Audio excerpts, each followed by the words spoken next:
Les ressorts sont des pièces universelles qu'on retrouve dans presque tous les mécanismes. Ils sont faits de fils de métal qui est traité et enroulé à la machine. Même les modèles miniatures sont assez résistants pour être tendus et détendus. Bref, ce sont des éléments sur lesquels on peut compter, car ils sont toujours en forme. Voici des ressorts de compression à droite et des ressorts d'extension à gauche.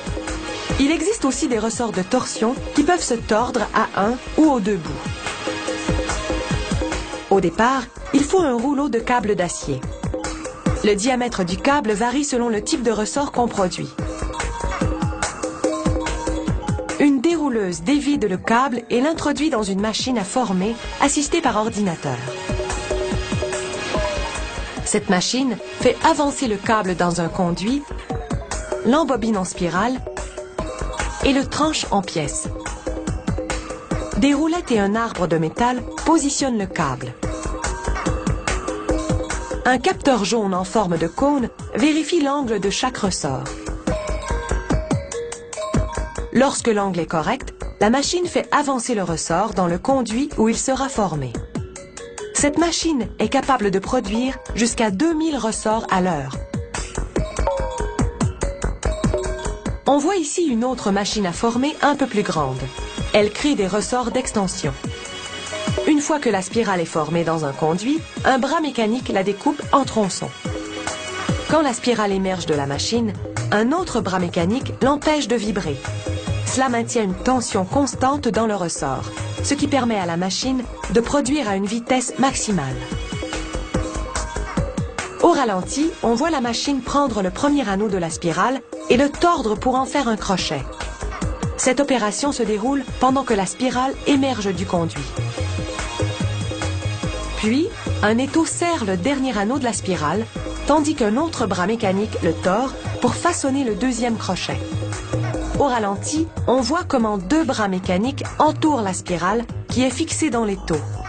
Un des deux bras saisit le dernier anneau pendant que l'autre le tord vers le haut. Cette machine produit des ressorts à compression. Il s'agit d'un modèle aux extrémités amincies qui sert souvent à fabriquer des ceintures de sécurité. La machine comprend 4 arbres rotatifs qu'on appelle des cames. Un ordinateur vérifie que chaque ressort a les spécifications requises. Une autre machine fabrique des ressorts de torsion qui sont plus longs et plus épais. Grâce à un arbre à cames, elle enroule le câble d'acier en spirale, puis elle l'enfile sur un tube pour le stabiliser. Cela permet d'assurer que le ressort aura la tension requise. Les ressorts peuvent avoir le diamètre d'un cheveu ou celui d'un manche à balai. Les roues de locomotive, par exemple, sont munies de ressorts de compression parmi les plus robustes dans l'industrie. Cette machine produit un autre type de ressort qu'on appelle des formes de broche. Celles-ci, qui sont en forme de W, servent à fabriquer les cuisinières. Un ouvrier place les ressorts dans une machine qui façonne leurs crochets. Afin de protéger ses doigts, il utilise un adaptateur pour insérer chacun d'eux individuellement. Cette entreprise fait des ressorts dont les crochets sont composés de 2 anneaux au lieu d'un. Certains clients préfèrent ces ressorts aux crochets plus résistants. Voici un autre type de forme de broche. Elle est destinée à une arme à feu.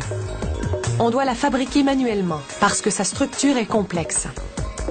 Après avoir réuni les 2 pièces de base, on les place dans une petite matrice. À l'aide d'une commande à pédale, on actionne la matrice qui plie les pièces et complète l'assemblage. Pour vérifier la tension du ressort à compression, on l'évalue avec une jauge de pression. La tension requise varie selon la commande du client. Pour tester un ressort d'extension, on ajoute des crochets au dispositif. On utilise des ressorts d'extension, de compression et de torsion, ou bien des formes de broches pour fabriquer toutes sortes de choses, allant des stylos aux satellites. Ces pièces prouvent que certaines idées résistent au fil du temps.